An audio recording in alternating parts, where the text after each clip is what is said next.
menceritakan mengenai seorang ustadz yang katanya bisa menyembuhkan kesurupan dan berbagai penyakit gaib termasuk santet. Dia adalah Tok Aji.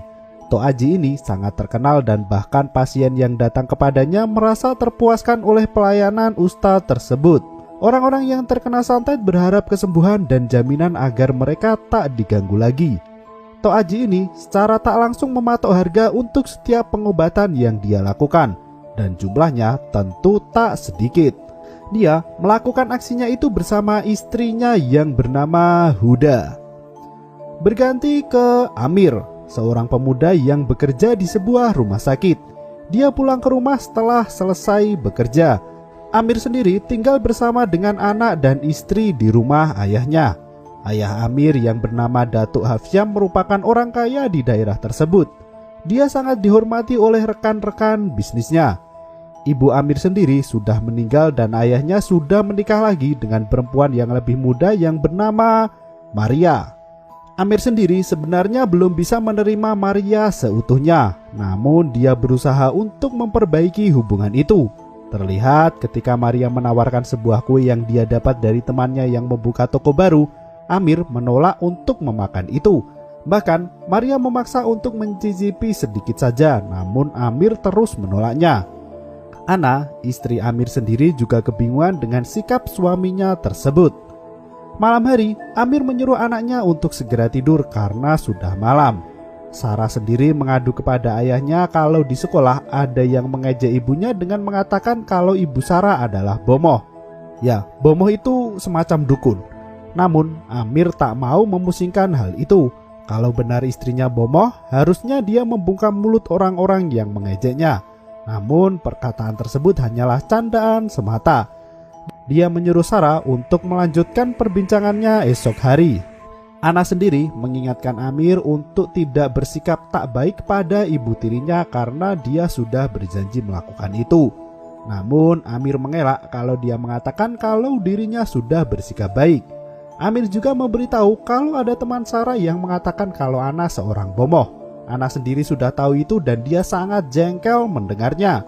Anak dari Nadia yang mengatakan itu seolah tak tahu balas budi, karena dulu ayah Ana dan juga dirinya pernah membantu Nadia dari kerasukan. Namun kemudian Nadia dan anaknya malah mengatakan kalau dirinya bomoh. Amir mencoba menenangkan istrinya dan memberitahu kalau tidak usah marah-marah malam hari. Dia mengajak untuk mengobrol terlebih dahulu, namun Ana keburu capek dan dia ingin segera tidur. Sementara Maria yang tidur pun terbangun karena ada yang memanggil dan menggedor pintu kamarnya. Ketika dibuka, tak ada siapapun di depan kamar. Kembali muncul suara yang memanggil namanya. Dia kira kalau itu adalah suaminya. Tiba-tiba muncul jin yang membuatnya berteriak dan ketakutan. Amir dan Ana yang terbangun melihat Maria yang sudah ketakutan seolah tak sadarkan diri. Datuk pun kebingungan dengan apa yang terjadi dengan istrinya itu. Ana segera membacakan doa dan melakukan ruqyah kecil. Maria pun mulai tersadar. Datuk menanyakan apa yang dilihat oleh istrinya itu, dan Maria menunjuk di mana tempat Amir berdiri. Amir sendiri pun kebingungan dengan apa yang terjadi. Hari berikutnya ketika Amir hendak berangkat bekerja, dia menanyakan ayah dan ibunya yang tak terlihat di dalam rumah kepada Ana. Ana mengatakan kalau mereka sudah pergi keluar. Amir terkejut mendengar hal itu karena setelah apa yang terjadi semalaman, ayah dan ibunya masih berniat untuk pergi keluar. Ternyata Datuk dan Maria melakukan pertemuan dengan teman bisnisnya. Dia menceritakan apa yang terjadi dan gangguan yang dialaminya. Mereka berdua pun menyarankan untuk memeriksakan diri kepada Ustadz. Awalnya Datuk tak mau melakukan itu, namun karena terus diyakinkan, akhirnya dia setuju dan menerima tawaran tersebut. Ya, Datuk Hafsyam disarankan untuk menghubungi Tok Aji, orang yang terkenal karena menangani kasus di dunia pergaiban. Sarah yang pulang dari sekolah tiba-tiba melihat sosok ibunya yang berdiri di halaman mematung. Namun ketika dipanggil, dia tak menengok sama sekali. Ana terus berjalan saja dan masuk ke dalam sebuah gudang. Sarah yang ikut masuk tak melihat ibunya di dalam sana. Ada sebuah pergerakan dan muncul sosok yang mengerikan dan menakutkannya. Sarah segera berlari dan Anna yang asli menanyakan apa yang terjadi. Namun Sarah hanya bisa menangis ketakutan.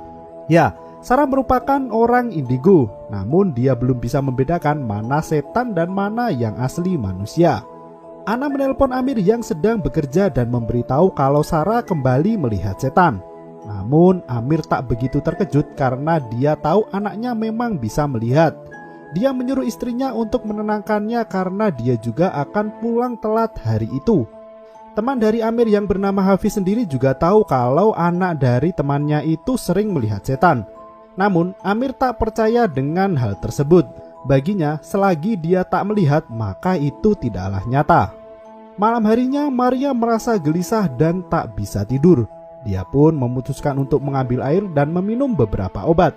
Samar-samar ada sesuatu yang bergerak di belakangnya. Gelas yang semula ia taruh persis di depannya pun sudah bergeser menjauh. Muncul sosok yang mengerikan tepat di depannya. Amir yang hendak pulang ditelepon oleh Anna yang memberitahu kalau ibunya meracau. Amir mengatakan kalau dirinya akan segera pulang. Sementara Datuk sudah memanggil Tok Aji untuk meminta bantuan dan menanyakan apa yang terjadi dengan istrinya. Tok Aji yang datang bersama istrinya pun segera melakukan ritual. Dimulai dari menanyakan Ibu Maria dan dia melakukan sesuatu dengan beberapa batang lidi yang diikat. Tiba-tiba Maria sudah kerasukan. Tok Aji pun menanyakan apa yang diinginkan dari setan tersebut. Dia memberitahu yang diinginkannya adalah kekayaan dari Datuk Hafsyam. Tok Aji yang mendengar hal itu pun tersenyum gembira. Dia pun mengusir setan tersebut dari tubuh Maria. Maria yang sudah terbaring tak sadarkan diri diberikan beberapa lidi ke atas tubuhnya. Anna yang melihat itu pun hanya bisa keheranan. Amir yang baru saja datang pun menanyakan apa yang terjadi. Tok Aji sendiri memberitahu kepada Datuk kalau istrinya sudah sembuh. Datuk juga memberikan segebok uang sebagai imbalan dari jasa Tok Aji. Amir sendiri menyarankan untuk membawa ibunya ke rumah sakit. Namun ayahnya bersikeras kalau apa yang terjadi dengan Maria bukanlah hal medis, melainkan sebuah hal gaib. Sehingga dokter pun tak akan tahu apa yang harus diperiksa. Amir pun mendatangi anaknya dan menanyakan apa yang dia lihat sebelumnya. Sarah memberitahu kalau sosok itu semakin dekat dan sudah ada di dalam rumah. Amir yang mendengar itu tak mengerti apa yang dibicarakan oleh Sarah. Hari berikutnya, Amir mencoba mencari tahu tentang Tok Aji. Hafiz yang melihat itu pun memberitahu kalau dia adalah orang terkenal karena bisa mengobati orang yang terkena gangguan gaib. Namun, Amir mempunyai pendapat kalau Tok Aji hanyalah penipu. Dia memberitahu ketika mengobati ibunya cara yang digunakannya cukup aneh. Namun menurut Hafiz yang aneh justru Amir sendiri. Karena dia lulusan dari Al-Azhar malah menjadi karyawan rumah sakit bukannya menjadi ustadz. Selain itu, dia juga mengatakan kalau Amir tak percaya dengan hal gaib. Amir tentu membantah perkataan itu. Dia memberitahu kalau dirinya bukan tak percaya pada hal gaib. Dia sangat percaya hal itu. Namun, untuk masalah Tok Aji ini, dia mengatakan kalau banyak penipu yang menggunakan agama untuk mengobati orang-orang yang terkena santet. Amir yang pulang ke rumah melihat Tok Aji yang sedang menyiram air di pintu rumahnya. Dia pun menanyakan kepada istrinya apa yang sedang dilakukan manusia itu. Anna pun mengatakan dengan keheranan kalau Tok Aji sedang memagari rumah mereka. Selain itu, Tok Aji juga memberikan sebuah minuman penawar yang harus diminum setiap hari oleh Maria. Dengan minuman itu, Tok Aji menjamin kalau tak akan ada lagi yang mengganggu Maria. Namun ada pantangan yang harus dilakukan, yaitu Maria harus berada di dalam kamar selama 3 hari dan tidak boleh ada yang mengganggunya. Amir pun mempertanyakan hal itu. 3 hari di dalam kamar bisa membuat Maria mengalami gangguan kejiwaan. Namun Datuk Hafsyam yang sudah kemakan omongan Tok Aji akan menurutinya. Tok Aji sendiri seolah bersikap baik kepada Amir. Amir pun menanyakan mengenai Tok Aji kepada ayahnya. Namun ayahnya sangat percaya dan yakin kalau Tok Aji adalah orang baik. Bahkan dia menolak mentah-mentah saran anaknya untuk membawa ke rumah sakit. Namun Datuk malah melihat seolah Amir menganggap kalau ibunya gila. Posisi Amir tentu sangat sulit untuk saat ini. Malam harinya, Ana memberitahu kepada Amir kalau Tok Aji bukanlah pengamal ruqyah Islam. Amir sendiri sudah tahu dan mengatakan kalau orang tersebut merupakan penipu. Namun menurut Ana, dia adalah bomoh. Bomoh yang berkedok sebagai seorang ustadz. Ana tahu betul hal itu karena dulu ayahnya diserang oleh bomoh karena mengobati orang-orang yang menjadi mangsa bomoh-bomoh itu. Terjadi sebuah perdebatan. Amir menanyakan kalau memang benar itu terjadi dan Tok Aji adalah bomoh, bagaimana mereka bisa melaporkan itu kepada polisi kalau bukti saja tak ada. Ana pun memberitahu kalau Tok Aji bacaannya tak jelas. Dia juga menggunakan lidi yang didapat entah dari mana. Selain itu, menurutnya ada satu hal bukti yang kuat, yaitu Tok Aji langsung menanyakan ibu dari Maria. Menurutnya, itu membuktikan kalau Tok Aji adalah bomoh. Ana sendiri sangat khawatir kalau Tok Aji memang sengaja membuat kacau rumah mereka dan juga dia berpikir kalau Tok Aji hanya menginginkan harta dari Datuk Hafsyam. Mendengar hal itu, Amir terdiam tak bisa menjawab. Dia mulai berpikir kalau mungkin perkataan istrinya ada benarnya. Hari berikutnya, Datuk mendatangi Tok Aji. Dia berkonsultasi dan menanyakan siapa yang menyantet istrinya. Tok Aji memberitahu kalau orang yang menyantet adalah orang yang Datuk kenal. Namun dia tak mau menyebutkan namanya. Karena Datuk terus memaksa, akhirnya Tok Aji mengatakan kalau Amirlah yang menyantet Maria. Namun menurutnya itu terjadi karena Amir terkena hasut oleh orang lain. Tok Aji mencoba menenangkan Datuk yang merasa kesal. Dia menyuruh untuk membicarakan baik-baik dengan Amir karena dia yakin kalau Amir sebenarnya adalah orang baik. Ya, anjir sekali mulut Tok Aji ini. Dia pandai memainkan kata-kata. Sementara di rumah sendiri, Sarah melihat neneknya yang kejang-kejang dan mengeluarkan busa di mulutnya. Ana segera menelpon Datuk dan memberitahu kalau Maria pingsan. Segera dia pulang ke rumah dan mengajak Tok Aji bersamanya. Maria sendiri sudah ditangani oleh dokter.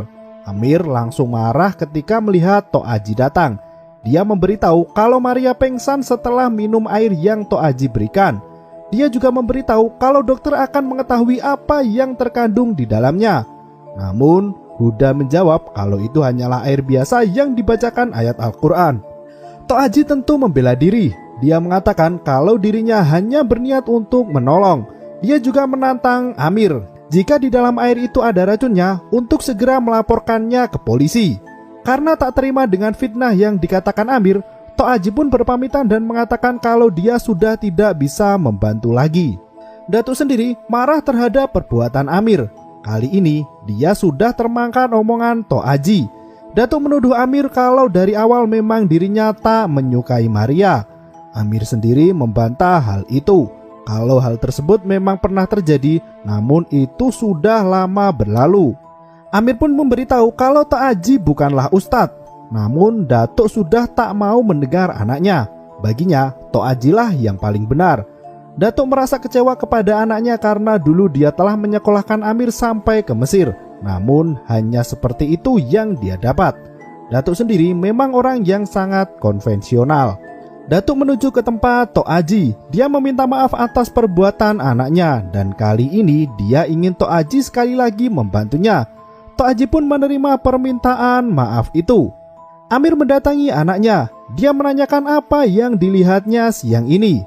Sembari ketakutan, Sarah menceritakan kalau sebelum neneknya meminum air itu, dia melihat ibunya memasukkan sesuatu di dalam botol tersebut. Amir yang mendengar itu, kali ini dia berbelok dan mencurigai perbuatan istrinya tersebut. Hal tersebut memang sesuai harapan dari Tok Aji. Dari awal, dia ingin menyingkirkan anak karena dia bisa menghalangi tujuan dari manusia itu yang sebenarnya. Tok Aji pun memberikan sebuah pusaka untuk Datuk. Dia menyuruh Datuk untuk mengikuti semua pesannya dan mengatakan kalau sebentar lagi kebenaran akan segera terungkap. Anak yang masuk ke dalam kamar pun langsung dituduh oleh Amir. Dia menanyakan benda apa yang dimasukkan ke dalam minuman ibunya. Tentu, Ana terkejut dengan tuduhan itu. Dia tak menyangka suaminya bisa berkata seperti itu. Ana pun mengatakan kalau semua ini pasti karena Tok Aji. Anehnya, Amir kini membela Tok Aji, seolah dia sudah terkena guna-guna hingga menggelapkan pikirannya. Dia mengetahui hal itu dari anaknya, dan Amir memberitahu kalau tak ada alasan bagi Sarah untuk menipunya. Ya, semua itu memanglah kerjaan Tok Aji. Dia adalah bomoh pemuja iblis. Tok Aji sendiri yang menyantet Maria melalui kue yang dia berikan dahulu. Untungnya Amir tak memakan kue itu.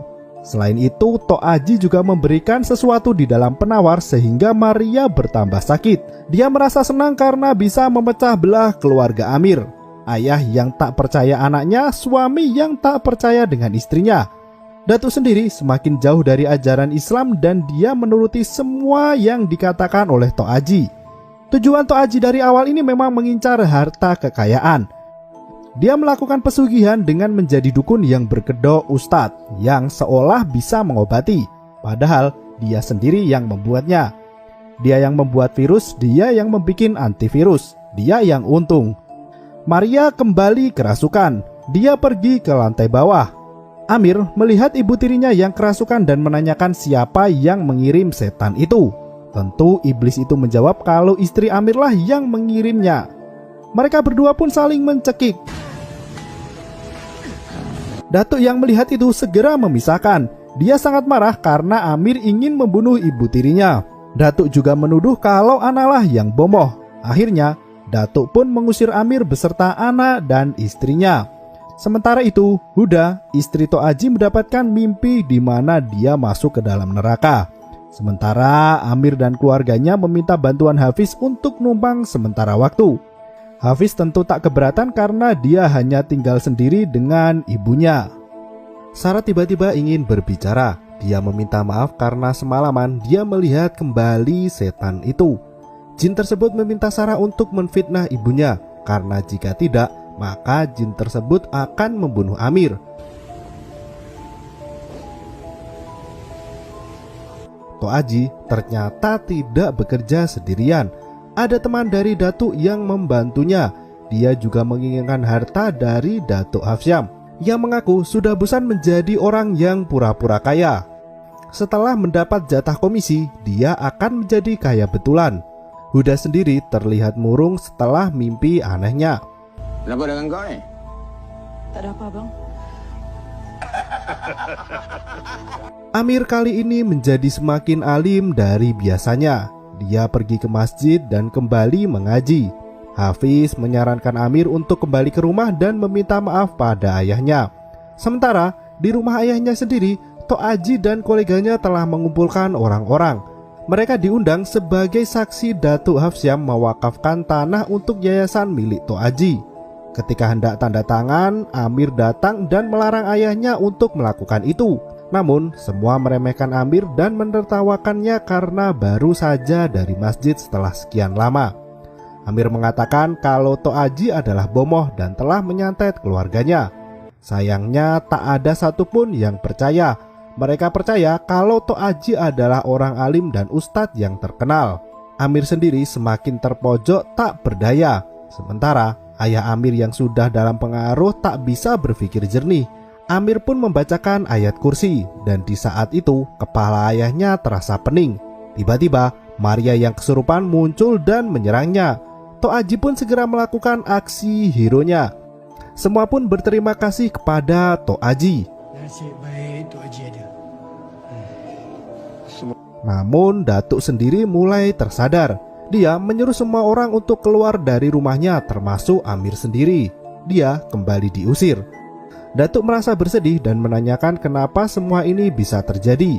Tok Aji pun menyarankan satu hal. Karena santet yang dikirim Amir semakin parah, dia meminta izin kepada Datuk agar Maria bisa dibawa pulang ke rumahnya untuk diobati.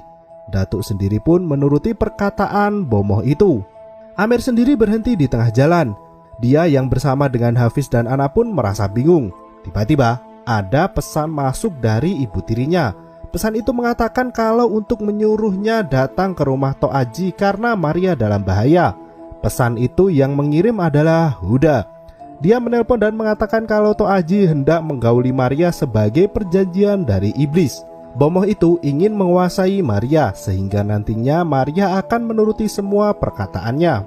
Amir pun menanyakan kenapa Huda mengatakan semuanya, yang ternyata dia ingin bertobat dan tidak ingin melihat suaminya menggauli perempuan lain. Hafiz mencurigai kalau semua itu hanyalah jebakan. Namun Amir menyuruhnya untuk menelpon polisi sementara dia akan masuk bersama dengan Ana. Di sana Huda langsung membukakan pintu. Namun dia ingin suatu syarat. Dirinya dan Tok Aji dibiarkan pergi dan tidak diperkarakan. Huda meminta mereka untuk berjanji. Ana pun mengikutinya. Ketika Tok Aji hendak bersiap menggauli Maria, Amir datang dan langsung menghajar bomoh itu. Dia hendak membunuhnya namun Tok Aji berhasil membalas. Ana sendiri segera menolong Maria dan tiba-tiba Tok Aji dan Huda sudah menghilang dari sana. Hari berikutnya Datuk sudah sadar. Berita mengenai praktik bomoh Tok Aji pun keluar di televisi.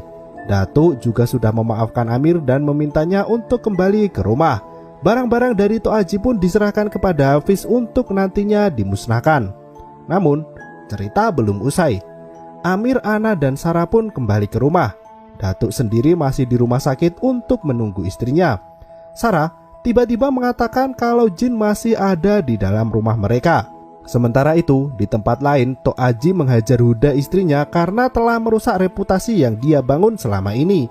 Kini dia tidak mempunyai apa-apa dan berniat untuk mengorbankan istrinya kepada iblis agar kekayaannya bisa kembali lagi. Namun ada seorang yang datang. Ternyata itu adalah rekanan Tok Aji dalam menipu Datuk Hafsyam. Dia pun menanyakan apa yang harus dilakukan setelahnya karena para warga menuduhnya sebagai penipu dan kaki tangan Tok Aji. Memang kau tu penipu, Mon. Tok Aji sendiri pun menyuruhnya masuk. Dia mengorbankan orang itu untuk dijadikan sebagai tumbal. Darah dimasukkan ke dalam kuali dan Huda akan menjadi media dari iblis itu. Kali ini motif Tok Aji bukanlah uang. Dia ingin balas dendam kepada Amir dan keluarganya. Sesuai perkataan Ana, Amir disuruh untuk mengazani semua isi rumah.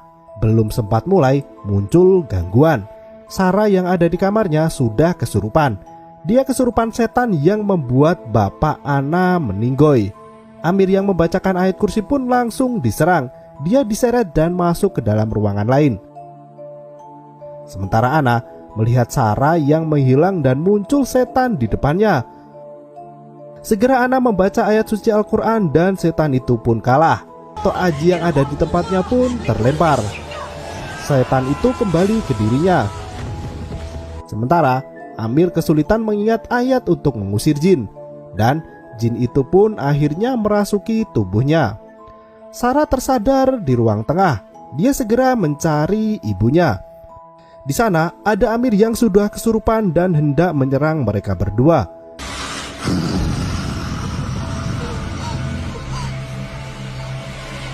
Beruntung Ana bisa mengusir jin itu. Sementara Tok Aji kembali meminta kepada jin itu dan dia siap dengan semua syaratnya. Jin itu pun meminta Tok Aji untuk mengorbankan dirinya sendiri. Namun dia akan menjamin kalau nanti akan dihidupkan kembali. Tok Aji pun menuruti perkataan jin itu. Dan setan itu pun kembali ke dalam rumah Amir bersama dengan kawanannya. Kali ini Amir berusaha keras untuk membaca ayat Al-Quran dan semua jin yang ada di dalam sana musnah dengan seketika. Jin itu pun kembali ke rumah Tok Aji dan mengatakan kalau dia tak sanggup melawan keluarga Amir. Tok Aji sendiri pun juga ditipu oleh jin itu. Dia tidak bisa menghidupkan kembali dan Tok Aji mati dalam kekufuran. Huda yang sadar pun histeris ketika melihat suaminya sudah mati. Keluarga Amir pun sudah membaik kembali.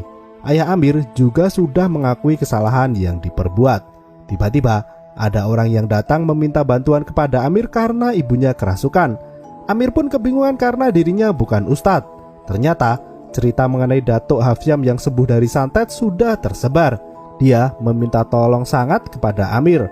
Sementara itu Huda tak jadi bertaubat. Dia berniat untuk balas dendam kepada Amir dan Ana karena mereka berdua tak menepati janjinya. Apakah ini akan ada sequelnya?